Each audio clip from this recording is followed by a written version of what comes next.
जय हिंद, वंदे मातरम, भारत माता की जय। मैं विनय पांडे, पब्लिक जंक्शन प्लेटफॉर्म से।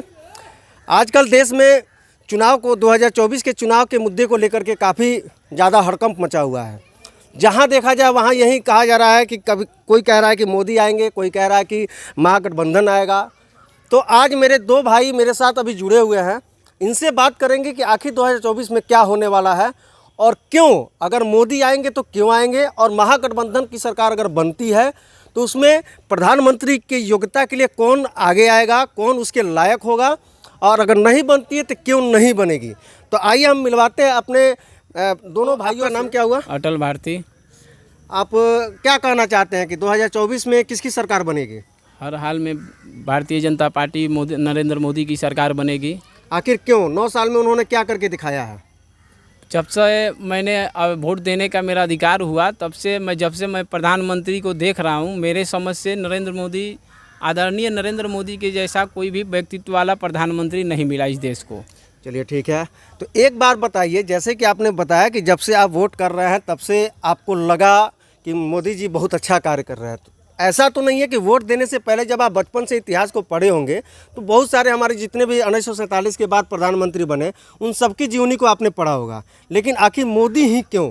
क्योंकि मैंने जहाँ तक मैं हिस्ट्री का विद्यार्थी रहा हूँ और उस समय मैंने इतिहास में पढ़ा है कि देश में भारत के इतिहास में पहला आम चुनाव 1952 में हुआ। ठीक है। और 57 आते आते देश में पहले जीप घोटाला हो गया। ठीक है। जो है स्वर्गीय जवाहरलाल नेहरू जी की सरकार थी उस समय। तो कांग्रेस एक भ्रष्टाचारों का अड्डा बना हुआ है। कांग्रेस पार्टी शुरू से ही भ्रष्टाचार, इस देश का विभाजन भी हुआ उस समय भी कांग्रेस पार्टी ने भ्रष्टाचार किया। ठीक है। इसलिए देश में पहला ऐसा प्रधानमंत्री आया जिन्होंने पूरे विश्व स्तर पे, विश्व के प्लेटफॉर्म पे भारत का नाम रोशन किया है। आज दुनिया भारत की तरफ एक निगाहों से देखती है ताकि भारत से उम्मीद लगी रहती है, जैसे आज तक ऐसा किसी प्रधानमंत्री। अच्छा, एक बार बताइए, जैसा कि आपको पता है कि नरेंद्र मोदी बीजेपी की सरकार अपने भारत के सभी स्टेट में नहीं है। अभी हाल फिलहाल में कर्नाटक के चुनाव में भी इनको हार की मुँह की खानी पड़ी है।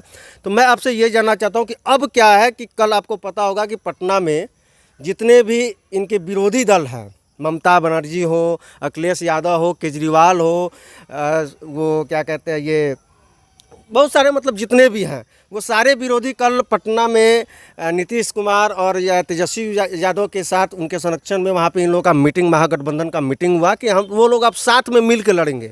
तो आपको क्या लगता है, इनके मिलने से कुछ प्रभाव मोदी जी पर पड़ सकता है या फिर आम जनता की सोच अलग है और इनको उसका खामियाजा भुगतना पड़ेगा? ये कोई नई बात नहीं है, ये लोग का नया गठबंधन कोई नहीं बना। 14 में नरेंद्र मोदी के आने से पहले भी ऐसा गठबंधन बना था। 19 में भी 2019 में मोदी सरकार को हराने के लिए, सत्ता से बेदखल करने के लिए भी ऐसी गठबंधन बनी थी, लेकिन वोट जनता को देनी है और जनता के मन में, दिल में नरेंद्र मोदी है। चलिए ठीक है, अब मैं बात करूंगा। आपका नाम क्या हुआ? जी नमस्ते, मेरा नाम रोशन है। ठीक है, आप बताइए कि 2024 में किसका सपोर्ट कर रहे हैं और कौन प्रधानमंत्री बनने योग्य है? तीसरी बार मोदी सरकार। कैसे? ऑप्शन ही नहीं है दूसरा। मतलब आपको ऐसा क्या लग रहा है, जैसे कि अभी आप देखे होंगे न्यूज़ चैनल वगैरह पे बहुत सारे डिबेट में कहा जाता है कि मोदी जी पढ़े लिखे नहीं हैं, तो जो वो सर्टिफिकेट उन्होंने दिखाया था वो फेक सर्टिफिकेट था। उसके बावजूद ये भी कहा जा रहा है कि राहुल गांधी से बेहतर कोई चेहरा नहीं हो सकता है।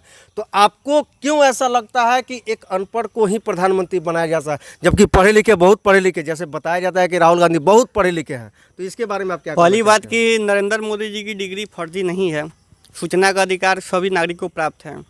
ठीक है। अगर फर्जी रहता तो कोई भी आम आदमी न्यायालय में केस कर देता तो न्यायालय उनको पद से मुक्त कर देता। न्यायालय को तो इतनी पावर है।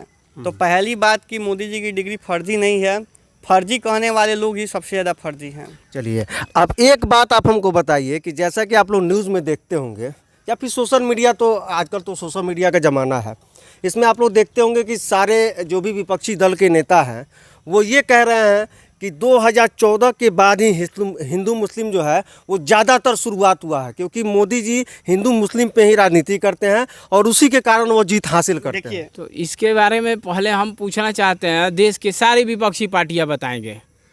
इसके 14 के पहले जितनी देश में दंगे हुए हैं, हिंदू मुस्लिम के दंगे हुए हैं, 2014 के बाद कितने शहरों में, कितने राज्यों में दंगा हुआ?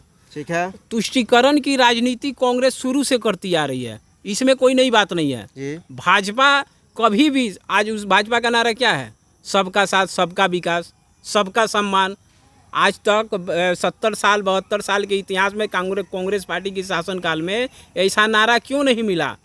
आज देखिए, आज नरेंद्र मोदी ने जितने भी जन कल्याणकारी योजनाएं निकाले हैं उसमें किसी का कोई जात देख के, धर्म देख के कोई कार्य नहीं किया जाता है। सबको जात देख के आवास नहीं मिलता है।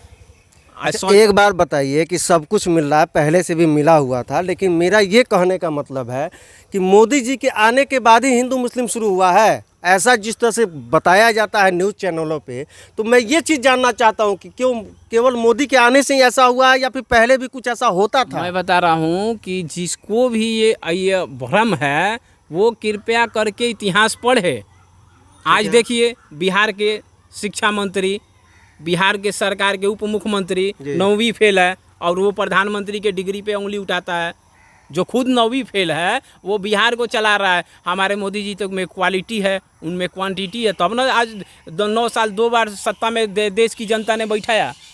अच्छा, ये बताइए रोशन जी कि आपको क्या लगता है कि कल जो गठबंधन का जो मीटिंग हुआ है इसमें कोई चेहरा निकल करके आएगा? क्योंकि बहुत सारे लोग कह रहे हैं कि जैसे केजरीवाल की पार्टी के जो लोग हैं वो कह रहे हैं कि केजरीवाल बनेंगे, तेजस्वी के पार्टी के लोग जो है वो कह रहे हैं कि नहीं, तेजस्वी से बेहतर चेहरा नहीं हो सकता है, नीतीश के पार्टी के जो लोग हैं वो कह रहे हैं नीतीश से बेहतर कोई चेहरा नहीं हो सकता है। तो आपको क्या लगता है कि कोई चेहरा अभी दिखाया जा सकता है या फिर इसका कोई प्रभाव पड़ सकता है? देखिए, कल 2 घटनाएं हुई।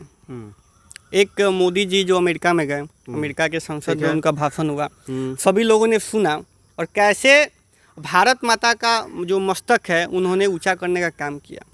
दूसरी तरफ लोगों ने देखा कि एक ऐसी पार्टी प्रधानमंत्री पद का दावेदार घोषित कर रही है जिसकी एक भी सांसद नहीं है। ठीक है, ऐसा हास्यास्पद बात दुनिया के सबसे बड़े लोकतंत्र के लिए इससे ज़्यादा हास्यास्पद नहीं हो सकती है। इन विपक्षी पार्टियों के कारण हमारा मजाक पूरे देश में उड़ाया जा रहा है। मैं पूछना चाहता हूं सारी विपक्षी पार्टियों से कि आप बताएं, इसमें बाराती कौन है, इसमें दूल्हा कौन है? अब तो उनके पार्टियों का कोई मिलेगा तो मैं जरूर पूछूंगा। रही बात हिंदू मुस्लिम की बात, तो जब मोदी सरकार आने से पहले सभी जानते हैं कि जगह जगह हमले होते थे, आतंकवादी हमले होते थे। एक समय देश में ऐसा माहौल बन गया था कि मुसलमान को शक की नज़र से देखा जा रहा था। उनको कोई अपना दुकान देने का कोशिश नहीं करता था। मुंबई में आप चल जाइएगा, उन्हें कोई फ्लैट नहीं देता था। आज कोई आतंकवादी हमला नहीं हो रहा है। और आतंकवादी आते थे पाकिस्तान से, कांग्रेस पोषित थे, आतंकवादी हमला किए, चले गए और उसका हर्जाना ये होता था कि यहाँ के नौजवानों को उठाया जाता था और बाद में कितने नौजवान बेकसूर निकले। तो आखिर जो उनकी 10 साल की ज़िंदगी गई, क्या कांग्रेस लाएगी? अगर भारतीय मुस्लिम नौजवानों को बैकफुट पे लाने का जो काम किया है, सबसे ज़्यादा काम कांग्रेसियों ने किया। आज किसी भी मुस्लिम देशों में चल जाए तो आज भारत के मुसलमानों को जितना इज्जत मिलती है उतना एशिया के किसी मुसलमानों को इज्जत नहीं। चलिए, इस बात से तो मैं आपके सहमत हूँ और जैसे कि मेरे ऑडियंस जो भी देख रहे हैं, मैं आपको बताना चाहता हूँ, ये बात तो रोशन जी का बहुत सही निकला। क्योंकि एक समय था 2014 से पहले कि हर रेलवे स्टेशन, हर बस स्टैंड पे एक पोस्टर लिखा हुआ पड़ा हम लोग को देखने को मिलता था कि किसी भी अनजान वस्तु को जिसको आप नहीं जानते उसे छूना नहीं है। बैग हो, झोला हो, कुछ भी हो। क्यों? क्योंकि उसमें कुछ भी फटने वाला सामान मिल सकता है, बम मिल सकता है, जिससे वहाँ के लोगों को दिक्कत हो सकता है, लोग मर सकते हैं। लेकिन ये चीज़ तो मैं इनके बात से सहमत हूँ कि 2014 के बाद इस तरह का कहीं भी कोई भी पोस्टर हम लोग को किसी भी रेलवे स्टेशन, बस स्टैंड में नहीं दिखा सकता है कि किसी भी अनजान वस्तु को छूना नहीं है। तो जैसे कि आप सभी के सामने हमारे दोनों भाइयों ने अपना वक्तव्य रखा, तो आप इस वीडियो के, इस चर्चा के बारे में क्या सोचते हैं कमेंट करके ज़रूर बताइएगा और मेरे चैनल को सब्सक्राइब करना और शेयर करना नहीं भूलिएगा। जय हिंद, वंदे मातरम, भारत माता की जय।